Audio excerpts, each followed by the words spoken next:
I would like to say that with two exceptions, we have been so thoroughly disappointed and rejected by all the elected officials in New York City, with two outstanding exceptions. One of them is here with us today, New York City Councilman from Queens, Dan Halloran. I want to thank you for your stand as being the only city councilman in New York City to stand up for the sensitivities of the families. I think Daniel, because he was the only politician, New York City councilman, if you can give us some brief remarks. And I saw you at the Walmart hearing. You were brilliant. I mean, talk about a den of cavemen. You were amazing. Oh my God, what Neanderthals.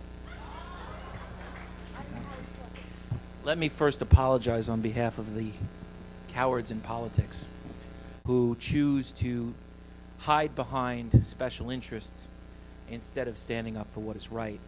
I have the dubious distinction of having been slimed by the New York Times in a front page article because I dared to point out that certain members of the Uniform Sanitation Service slowed down the snow response.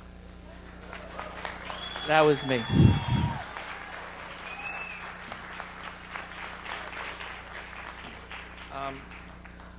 I guess I have to make a confession.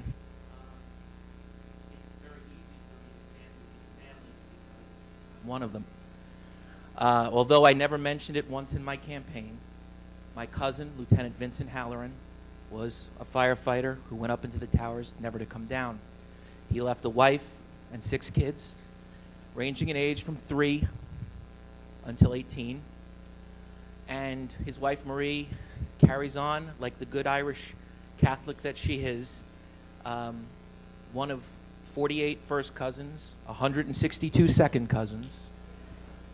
We are the typical Irish family in New York.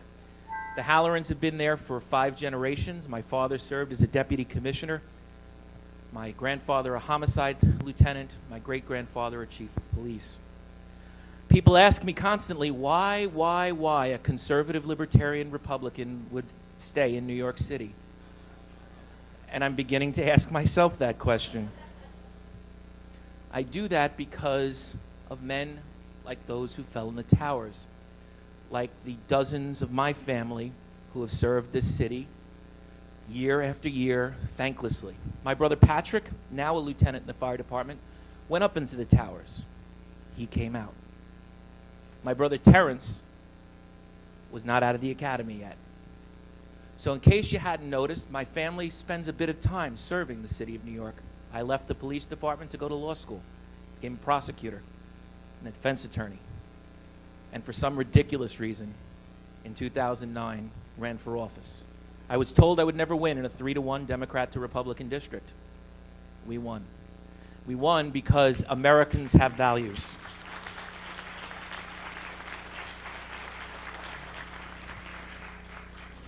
The other important reason why no one stands up for the mosque situation, in addition to the special interests, and we all know what they are, is because Americans are quick to forget their own history.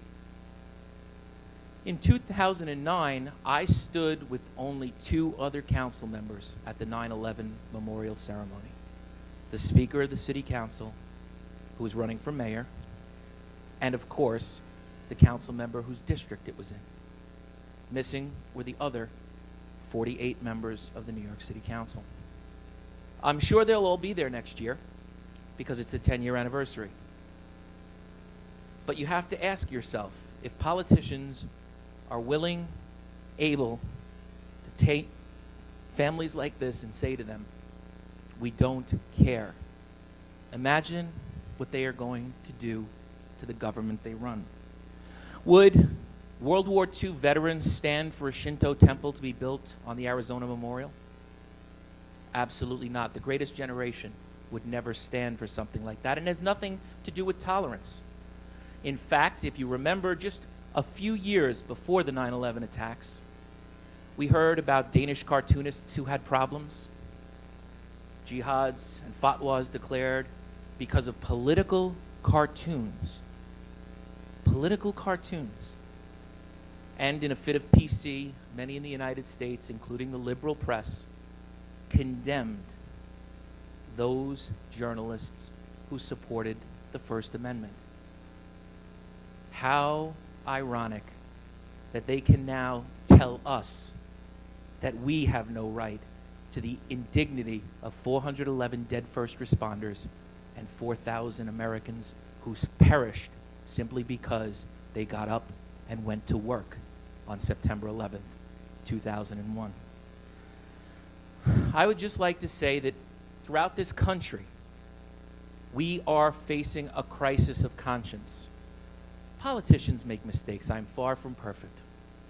I know in the coming weeks I will be attacked again and again because I supported Walmart's right to come to New York City, that I exposed a faked study that Chicago did. I know I'll get attacked because at the end of the day, I've stood up for 9/11 families and spoke out against the mosque. So of course I'm a racist, I'm an Islamophobe, I'm a bigot, despite the fact that I'm no longer a Christian and I am in a very minority religion. But that's okay because, once again, the media is going to tell you exactly what you need to think. I'll also, of course, get attacked because I'm going to come after the unions, like the sanitation workers. And it's a shame because most of those workers are hardworking individuals, but their union leadership has a different design. The 9/11 Cordoba initiative has many flaws, but let me just tell you the one they don't want. The fact that it's been operating for the last 3 years without a certificate of occupancy, that the city of New York has looked the other way to building code violations, failures to meet the assembly requirements. The fact is that the city is complicit in what is happening there. And if we can't get our political leadership to do it, there's only one place we can turn. We, the people, have to be the moving force here. The people have to say enough. I would like to thank Pamela for all that she has done, and I would like to apologize again to these family members. I cannot pretend to know what it's like to lose a son or a brother. A cousin was close enough. But let me tell you, there are some of us who will never forget that day and who will never give up even the sinking ship of the city of New York, because if there's one good person left, the city should get spared. I think somebody said that once in history. Well, we'll try to find that one person in New York.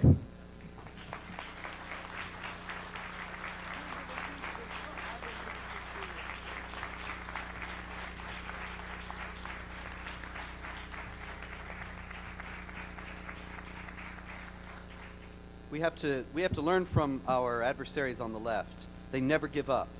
They lose, they come back again. They lose, they come back again. They never give up. Now, there are no legal hurdles in front of this mosque. There are no politicians, with the notable exception of the New York City Councilman right here, and Ilario and a few others, who are on our side. There is nothing, essentially, stopping this mosque from being built, except that lovers of freedom are not going to let it happen. It ain't built yet, it ain't over. Tenacity.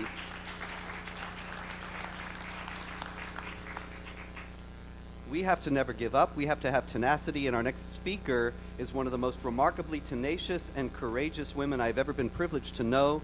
Someone who was at our June 6th rally or September 11th rally, the Walmart protest, everything that she has, every time she has a chance to stand for freedom, she does.